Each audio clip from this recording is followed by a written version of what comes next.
Bienvenue dans Coup de projecteur, l'émission de cinéma gersoise qui vous scotche à l'écran. Pour ce troisième numéro, le film du mois, c'est 1917 de Sam Mendes. On ne présente plus le réalisateur britannique qui s'était fait connaître avec American Beauty. Depuis, il n'a cessé de réaliser des œuvres intimistes, comme Les Noces rebelles avec Leonardo DiCaprio et Kate Winslet, mais aussi des films à grand spectacle, comme les deux derniers de James Bond. Avec 1917, il réconcilie en quelque sorte les deux pans de son cinéma et il met des moyens considérables du film à grand spectacle au service d'une histoire intimiste inspirée par les récits de son grand-père. L'histoire donc, c'est celle de Scofield et Blake, deux hommes qui vont devoir traverser les lignes de front pour éviter un massacre. 1600 hommes sont sur le point de tomber dans un piège en partant à l'assaut des troupes allemandes. Une mission qu'ils envisagent de façon très différente, puisque le frère de l'un d'entre eux fait partie des victimes potentielles. Bande-annonce.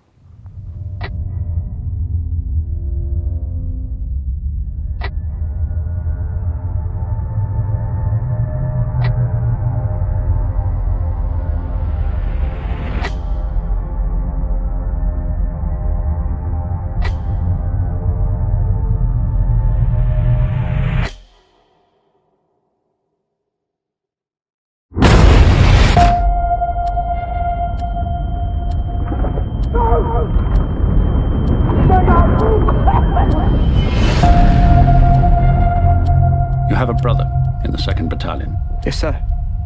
Is he Alive. And with your help, I'd like to keep it that way. But they're walking into a trap. Your orders are to deliver a message calling off tomorrow morning's attack. If you don't, we will lose 1,600 men. Your brother among them. S'il y a bien un film auquel une bande-annonce ne peut pas rendre justice, c'est 1917. D'abord parce que l'immersion promise par le film implique la durée. Ensuite parce que la bande-annonce saucissonne le périple des deux soldats, là où le film le déploie en un plan séquence d'une ampleur impressionnante. Prouesse technique donc, on ne quittera presque jamais les personnages principaux pour vivre avec eux et en temps réel cette journée capitale. Le corollaire de ce dispositif, c'est que le spectateur se retrouve littéralement dans la peau d'un soldat, sans plus d'informations et dans la même incertitude que nos deux héros, qui vont constamment devoir s'adapter au terrain et aux difficultés qu'ils rencontrent. Tirs de sniper, avions menaçants, infrastructures détruites.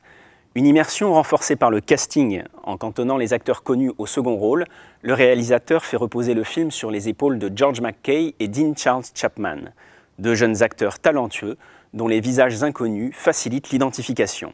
Avec eux, nous côtoyons toutes les horreurs de la guerre. Et si Sam Mendes ne verse pas dans le gore, il n'élude pas non plus les corps qui jonchent le champ de bataille et ne laisse aucun doute sur la dimension antimilitariste du film.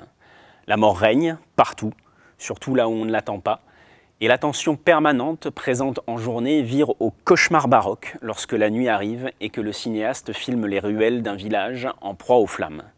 On regrette d'ailleurs que le réalisateur ne s'attarde pas davantage sur ce théâtre d'ombre et préfère y orchestrer une poursuite un poil trop spectaculaire.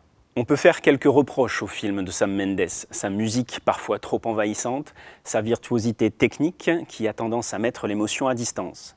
Il n'en reste pas moins que 1917, sans être le chef-d'œuvre annoncé par certains, est un film important, à la fois sur la forme et sur le fond. Et on peut saluer le travail remarquable du chef opérateur et du chef décorateur, qui méritent incontestablement tous les deux un Oscar. Parmi les autres films à voir dans les prochaines semaines sur les écrans du Gers, Les Enfants du Temps de Makoto Shinkai, un plaidoyer écologique vibrant par une valeur montante de l'animation japonaise. Marche avec les loups de Jean-Michel Bertrand, une immersion animalière et philosophique, une réflexion sur la place du loup et celle de l'homme. First Love de Takashi Miike, une série B tarantinesque et jubilatoire par le plus prolifique des cinéastes japonais.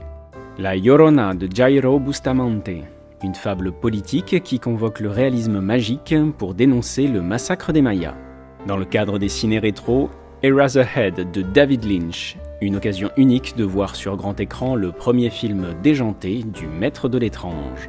L'histoire d'un regard de Mariana Otero, un documentaire passionnant sur le photographe Gilles Caron. Avant son retour à Auch le 18 février prochain, interview de la réalisatrice.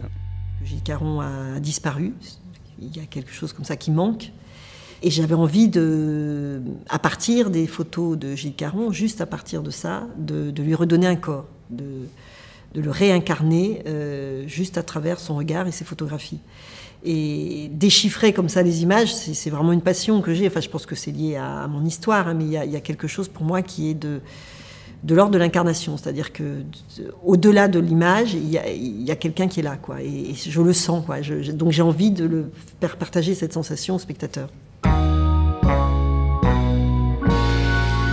Ce qui intéresse, bien sûr, il y a l'événement, mais plus que l'événement, il y a les personnes, les singularités, justement. Quand on parlait du rapport du collectif et de l'individu, de l'histoire intime et de la grande histoire, lui, c'était pas seulement l'événement qu'il photographiait. C'est-à-dire qu'il ne se servait pas des corps des gens ou des gens qu'il voyait dans l'événement pour représenter un événement, mais il allait s'approcher vraiment d'eux. On a l'impression que ces gens, ils existent. La chose essentielle, c'était de conserver le cadre, parce que je pense que c'est vraiment son regard. Surtout qu'il faut bien voir que en plus, bon, c'est d'abord un photoreporter, hein, c'est d'abord, il travaillait vraiment pour l'actualité, entre autres pour Paris Match, etc. Mais il faut bien dire quand même que très souvent, quand même, quand les photos étaient publiées, souvent elles étaient recadrées. Parce que pour la mise en page de la photo, voilà. Et or, moi, je pense que Caron, il faisait vraiment des photos et le cadre pour lui était extrêmement important. Il y a pas, c'est très rare qu'on se dise que c'est mal cadré. C'est d'ailleurs même incroyable. D'ailleurs, c'est dit dans le film, hein, sur 30 photos dans une planche contact, la plupart sont bonnes. Et donc, il me semblait important, justement parce qu'il est plus là, enfin, voilà, de garder ça, quoi, de garder sa manière de cadrer. C'est vraiment son regard, quoi.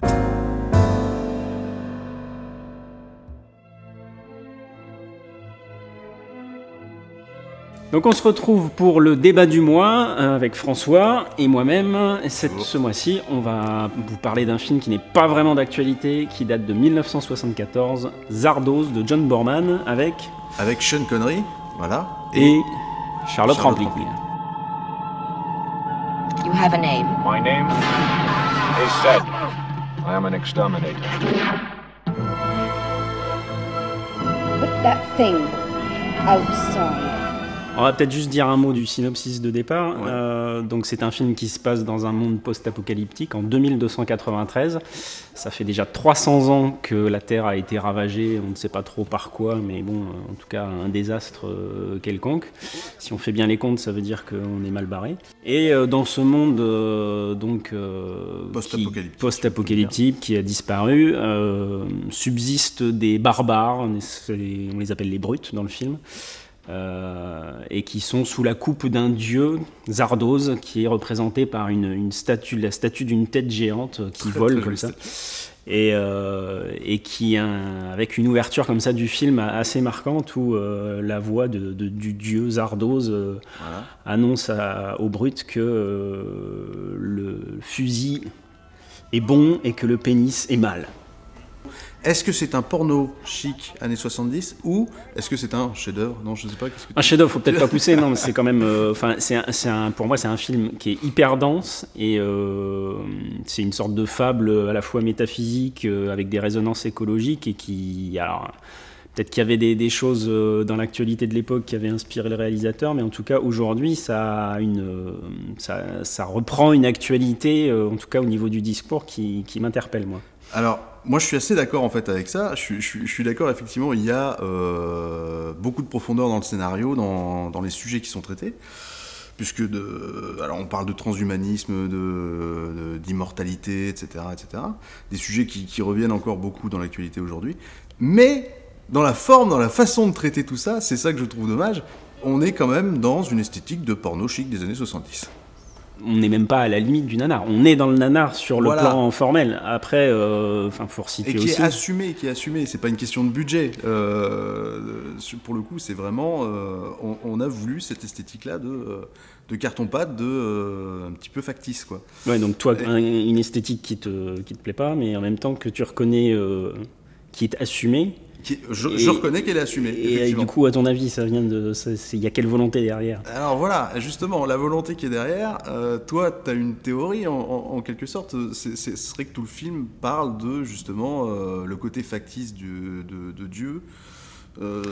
Pour moi, c'est un film... Alors, il y a évidemment des thèmes mythos, sur le transhumanisme dont tu as parlé, l'écologie, etc., puisque c'est cette société, au sein de ce monde qui est ravagé, il y a une petite société, une élite qui est restée préservée et qui s'est donnée pour mission de préserver toutes les richesses, l'art, la culture de l'humanité, et qui a découvert le secret de l'immortalité. Mais au-delà de ça, il y a un vrai discours sur la religion et sur le cinéma, pour moi. Le cinéma, parce que John Boorman, tout en ayant un discours tout à fait sérieux et profond parfois, régulièrement nous fait sentir qu'il n'est pas dupe de ce qu'il nous dit lui-même et que tout ça n'est que du spectacle. Exactement, oui, alors effectivement, pendant tout le film, on sent que c'est que du spectacle. On n'est quasiment pas dans la fiction. Alors, ok, pourquoi pas. Mais alors, sur le jeu des acteurs, sur la façon dont ils ont de porter cette histoire, là, c'est âpre aussi. Enfin, disons que tout ça fait que le film est quand même âpre à regarder jusqu'au bout. Parce qu'on a un Sean Connery qui est un barbare, qui parle comme ça, qui parle pas beaucoup d'ailleurs au début. Très peu au début, ouais. Et qui sous-joue tout. Et les autres, les immortels, c'est exactement la même chose. Il n'y a pas de jeu non plus, tout le monde sous-joue, on est très bien comme ça. Ouais, après, moi je reconnais volontiers qu'il y a des longueurs, le film fait à peu près 2 heures je crois. Et il est trop long, il se perd, il est dans des digressions perpétuelles. On en parlait l'autre jour, tu disais aussi, le film, un des problèmes du film, c'est qu'il suit trop de pistes. Il ouvre tellement de pistes qu'à un moment, il ne peut pas toutes les suivre, et donc c'est pas possible d'aller jusqu'au bout. Exactement. Donc un coup, on part sur l'écologie, un coup sur le transhumanisme, un coup sur la religion, et puis ça va jamais au bout en fait. Et ça va jamais au bout. Et en fil rouge, en plus, donc, ça, le côté spectacle du cinéma, le côté spectacle de la religion, le côté spectacle sûrement de la politique, voilà. C'est trop de thématiques à traiter sur un seul film. Trop, mais c'est déjà mieux que pas assez. Donc, pour moi, même si c'est pas abouti et que ça vaut pas le coup, c'est vraiment, ça vaut le coup de le revoir. Et puis, c'est peut-être un film que devrait voir... Je vous raconte pas la fin, mais tous les tenants de l'immortalité et du transhumanisme aujourd'hui, les Elon Musk et compagnie, parce que, en tout cas, la théorie du film, c'est que c'est bien loin de nous sauver. Ces tentations-là sont peut-être notre perte. En fait, c'est un nanar, et c'est pour ça qu'il faut le voir.